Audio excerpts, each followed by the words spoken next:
Berikut adalah video pembelajaran tematik yang terintegrasi dengan pendidikan anti korupsi.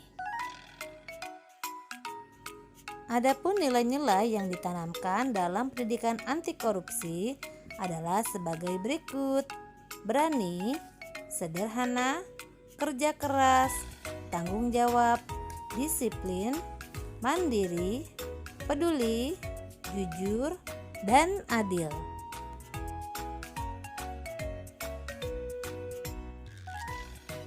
Assalamualaikum warahmatullahi wabarakatuh. Halo anak-anak, apa kabar kalian hari ini? Mudah-mudahan selalu sehat ya, dan tetap menjaga jarak untuk memutus mata rantai penyebaran virus corona. Nah anak-anak, kali ini kita akan belajar tema 2, udara bersih bagi kesehatan, pada subtema 1, cara tubuh mengolah udara bersih, pada pembelajaran ketiga. Sebelum kita memulai pelajaran kita hari ini, terlebih dahulu kita berdoa. Berdoa sesuai dengan ajaran agama masing-masing. Berdoa dimulai. Berdoa selesai. Nah anak-anak, Bu Guru akan membacakan terlebih dahulu tujuan pembelajaran kita hari ini, yaitu dengan membaca teks, siswa mampu menelaah informasi terkait dengan pertanyaan apa, siapa, kapan, di mana, dan mengapa dengan benar. Dengan menuliskan dalam bentuk peta pikiran, siswa mampu mempresentasikan informasi dari teks bacaan terkait dengan pertanyaan apa, di mana, kapan, siapa, dan mengapa dengan percaya diri. Dengan menyimak penjelasan guru dan membaca informasi, siswa dapat mengidentifikasi makna tanggung jawab sebagai warga masyarakat secara benar. Dengan mengamati sebuah cerita bergambar, siswa dapat menganalisa wujud tanggung jawab sebagai warga masyarakat secara terperinci. Kemudian yang terakhir, dengan menyimak penjelasan guru dan membaca informasi, siswa mampu mengidentifikasi jenis-jenis usaha dan kegiatan ekonomi masyarakat Indonesia dalam bidang pertanian, peternakan, perkebunan, kehutanan, perikanan, pertambangan, dan perindustrian secara tepat.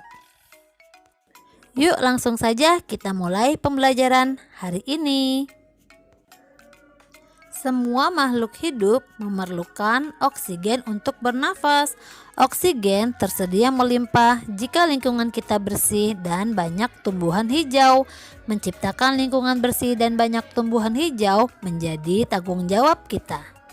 Kalian dapat membaca teks bacaan yang berjudul Hari Menanam Pohon. Kalian dapat memperoleh informasi bagaimana fungsi pohon-pohon tersebut untuk menghasilkan oksigen dan upaya kita untuk melestarikannya. Setelah itu, kalian dapat membuat peta pikiran dari bacaan yang berjudul Hari Menanam Pohon tersebut. Informasi-informasi penting dari teks dapat disajikan dalam bentuk peta pikiran. Peta pikiran dapat dikatakan sebagai cara mencatat yang kreatif dan efektif melalui sebuah diagram. Diagram tersebut akan mempresentasikan ide-ide atau hal-hal yang lain yang berhubungan dengan ide pokok melalui pertanyaan apa, di mana, kapan, siapa, dan mengapa untuk mengembangkan peta pikiran. Bu Guru yakin kalian dapat melaksanakan tugas ini dengan mandiri dan akan mempresentasikan secara berani dan percaya diri. Selanjutnya, setelah kalian membaca pada teks Hari Menanam Pohon, menjaga lingkungan sekitar dengan cara menanam pohon merupakan salah satu tanggung jawab kita sebagai warga masyarakat. Semua warga masyarakat mempunyai tanggung jawab dalam menciptakan kenyamanan dan keamanan lingkungan tempat tinggalnya. Namun sebelumnya, apakah kalian sudah mengerti pengertian dari hak, kewajiban, dan tanggung jawab? Baik, Bu Guru akan menjelaskannya. Hak adalah sesuatu yang dimiliki manusia sejak lahir. Kewajiban adalah sesuatu yang harus dilaksanakan oleh setiap orang. Tanggung jawab adalah sikap berani menyelesaikan hingga menanggung akibat dari tugas yang diberikan kepada orang tersebut. Kita harus memiliki hak, kewajiban, dan tanggung jawab sebagai warga masyarakat. Setelah memahami pengertian dari hak, kewajiban, dan tanggung jawab, kalian dapat melanjutkan aktivitas, yaitu membaca pada teks yang berjudul Tanggung Jawab sebagai Warga Masyarakat. Nah, pada teks tersebut kalian dapat memperoleh banyak informasi tentang bagaimana tanggung jawab sebagai warga masyarakat, tanggung jawab terhadap diri sendiri, tanggung jawab terhadap keluarga, tanggung jawab terhadap masyarakat, dan juga tanggung jawab terhadap bangsa dan negara. Tak lupa yang terakhir adalah tanggung jawab terhadap Tuhan. Apa saja jenis-jenis tanggung jawab tersebut kalian dapat memperhatikan pada teks yang ada di buku siswa. Setelah membaca pada bacaan tanggung jawab sebagai warga masyarakat, kalian sekarang sudah lebih paham tentang tanggung jawab kalian sebagai anggota masyarakat. Nah, sekarang Bu Guru akan membacakan sebuah cerita. Kalian perhatikan baik-baik ya, dan kalian akan menyimak sikap tanggung jawab apa yang ada pada cerita tersebut. Buku cerita ini merupakan terbitan dari KPK, Komisi Pemberantasan Korupsi, yang berjudul Adakah Keranjang untuk OSI? Cerita diawali dengan gambar Osi yang sedang kebingungan untuk meletakkan wortel-wortel tersebut ke dalam keranjang. Osi berpikir untuk meminjam keranjang kepada teman-temannya. Pada gambar berikutnya menunjukkan bahwa teman-teman Osi tidak dapat meminjamkan keranjang kepada Osi untuk meletakkan wortel. Lalu Osi merasa kebingungan. Pinjam ke siapa lagi? Kata Osi. Osi mencari di gudang. Oh ya ampun, ada barang teman-teman yang pernah dipinjamnya. Jadi ternyata di rumah Osi berserakan banyak sekali barang-barang teman yang pernah ia pinjam. Ternyata ia lupa mengembalikan barang-barang temannya tersebut. Apakah karena itu mereka enggan meminjami Osi keranjang? Lalu Osi berkata, jangan-jangan teman-teman tidak mau meminjamkan keranjang karena aku belum mengembalikan barang-barang mereka. Setelah menyadari kesalahan itu, akhirnya Osi mengembalikan barang-barang teman-temannya dan tak lupa membagikan wortel yang banyak kepada teman-temannya tersebut. Akhirnya lega rasanya, semua barang yang dipinjam sudah dikembalikan. Tak lupa juga Osi mengucapkan maaf karena terlambat mengembalikan barang pinjaman dan juga terima kasih atas bantuan teman-temannya. Nah anak-anak, setelah menyimak cerita tadi tentunya kalian sudah bisa memahami nih apa tanggung jawab yang dilakukan Osi dalam cerita tersebut dan bagaimana akibatnya apabila dia tidak melakukan tanggung jawab yang harus dilakukannya. Kalian bisa menuliskan tanggung jawab Osi tadi di buku tulis kalian. Dari bacaan Hari Menanam Pohon, ada kalimat hutan kita semakin berkurang akibat kebakaran atau penebangan pohon di hutan secara liar. Ada kebakaran hutan yang dilakukan secara sengaja oleh orang-orang yang tidak bertanggung jawab. Mereka membakar hutan untuk membuka lahan bagi usaha perkebunan mereka. Penebangan pohon di hutan juga banyak dilakukan oleh orang-orang yang tidak bertanggung jawab. Mereka menebang pohon-pohon itu untuk dijual kembali.